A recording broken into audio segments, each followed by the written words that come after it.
and a beautiful day to all the pure and innocent souls that are tuned in to this message right here, right now. We are here studying the lessons of A Course in Miracles, and we are still in a review period. We're doing lesson 90 today. And I also am going to be departing Costa Rica because nothing lasts forever, although I wish it could. And I completed my water fast experience here, did a refeed on pure, amazing fruit and leafy greens. And, tonight I'm going to be traveling in an airport, staying in a hotel, and then getting back home tomorrow. And I really, truly am excited.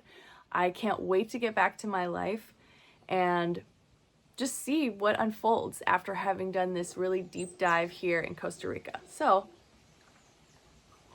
let's go ahead and jump into lesson 90 and review these two powerful lessons today. First lesson for review. Let me recognize the problem so it can be solved. Let me realize today that the problem is always some form of grievance that I would cherish. Let me also understand that the solution is always a miracle with which I let the grievance be replaced.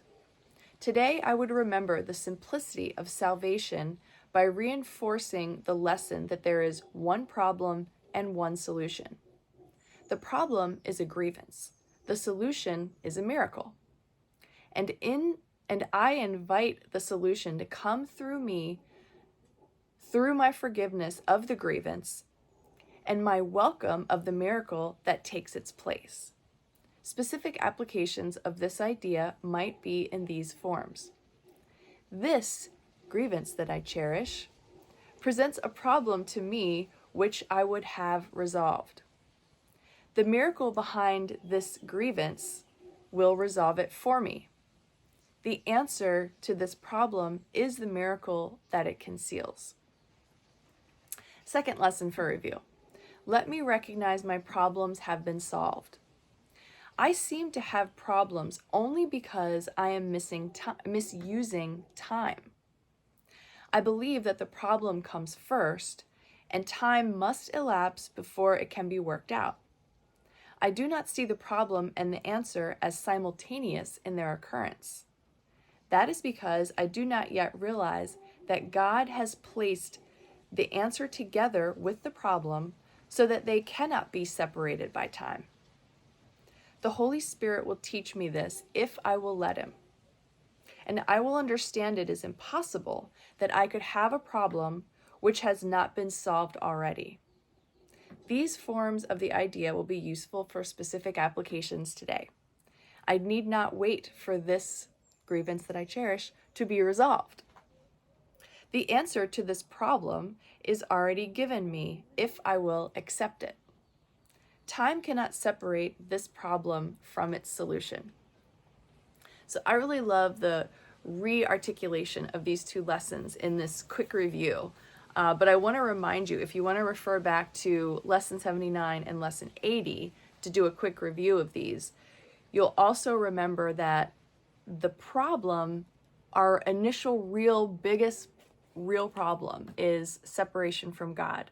And then all the cascading emotions that come from that, the guilt, the fear, the resentment, the hatred, the anger. And the ego exists to amplify those things so that they can be brought to our conscious awareness, either in our mind or projected out onto other people so that we can judge and blame them for all of our problems. So that through all those things we can heal. We get really caught up in our childhood and our previous relationships and our current family circumstances, when if we could find a way to be the observer and just lean back a little bit out of the situation and remember that our separation from God and all those cascading emotions, those are actually the things that need to be healed. And as those things get healed, miraculously, our problems in our lives begin to slip away, fix themselves, be replaced with miracles, whatever it looks like for you. But those are the places that we really need to work on. So the problem so that it can be solved is separation from God. And then in our lives, which seem a lot like soap operas, or dramatic movies. We just amplify all those separation feelings in our lives so that we can come here and heal it, learn about it. Our soul wants to have experiences.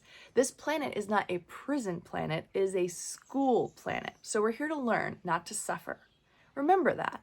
You didn't choose a path of suffering, ever, ever, ever. That's a mistake in your mind, my dear, beautiful friend. You did not choose to suffer. Nobody does. Okay? So the problem that needs to be solved is not usually whatever you think you're solving. But there's another lesson that we've already covered.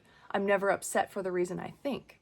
So you may think this has to do with your childhood, with your ex, with your current family situation, with your financial fears, with your, issues with your body, whatever it is. All the challenges, they do stem from a bigger problem that may seem unconnected right now, but meditate on that.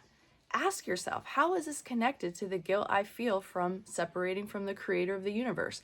And see what drops in. Ask your guides to help you, because they'll be the ones who make sense of it.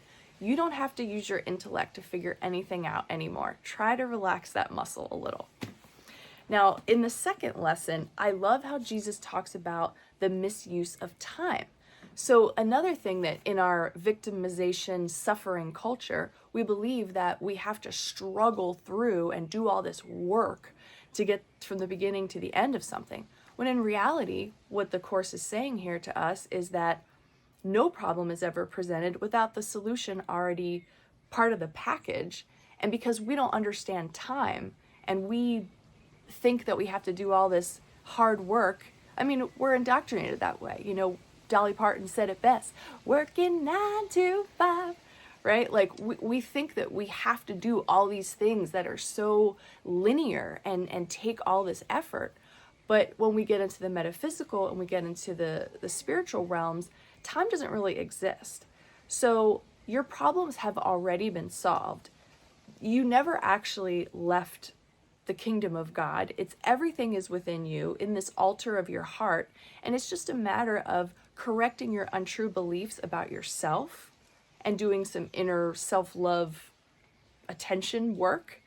And then noticing whatever's going on around you and finding a way to bring it back to you. It's never the other person. It's just reflecting to you something in you that is unhealed and is blocking love's presence. So it doesn't require years and years and years of work and effort.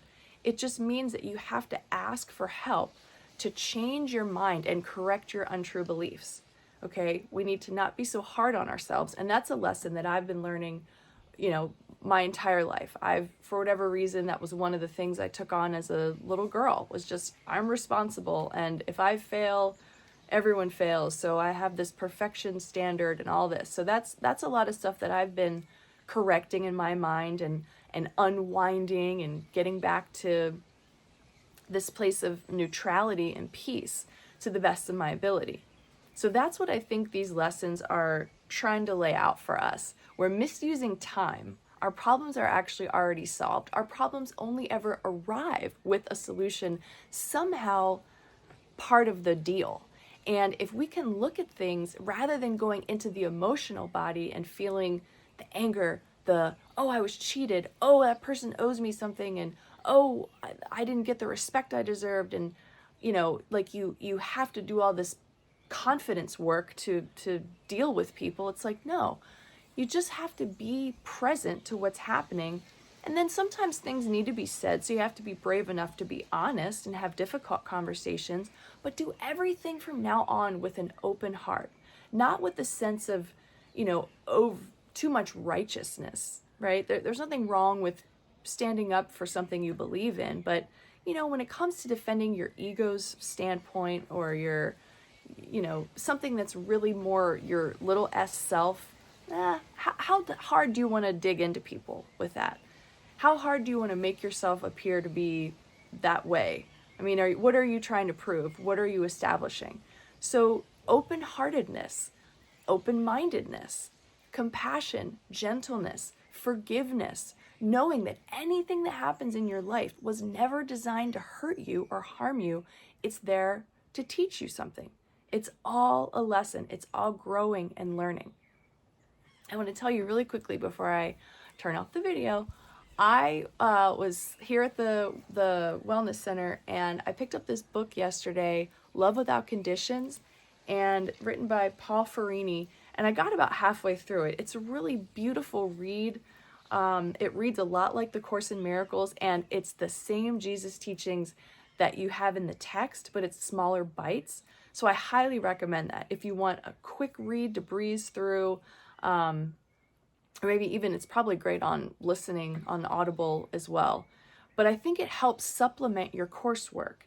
And if you're having a hard time at all with the language here, or the text is too thick or heavy or whatever, a book like that I think is amazing to supplement the course. It literally supported everything that I was reading from the lesson yesterday and deals directly with the lesson today. In fact, this one focuses a lot on the idea of forgiveness as your pathway, which of course is what the Course in Miracles says. And just understanding that life is about learning and not about punishing you. There is no God that's judging you or punishing you, but yet at some level of our being we feel that, which is why we try so hard. But yet in the end it's like, oh, actually there was nothing out there that was judging me. It was always me in here. So, thank you so much for being with me on my Costa Rica journey, for studying the lessons of the Course in Miracles with me. I'm hoping that you're finding value in this and feeling the healing. Again, I share with you everything that I go through because I believe in the ethereal, metaphysical realms, that my healing transmutes out into the universe and touches everyone that I know and come in contact with. So all my healing that I'm experiencing, I'm sharing with you. I'm giving to you. I'm hoping that you're feeling something and that you're extending yourself in a way that you've been healed to others as well. That's really our only job here. You know, salvation is our only function, which is completely about forgiveness. And then, you know, uniting with, loving with, caring, giving generously to our brothers and sisters. That's really what we need to be focused on. And I feel like I've been completely reset and reoriented in that regard since I've been here. So I appreciate you all for being here witnessing this, and I will see you on the next video.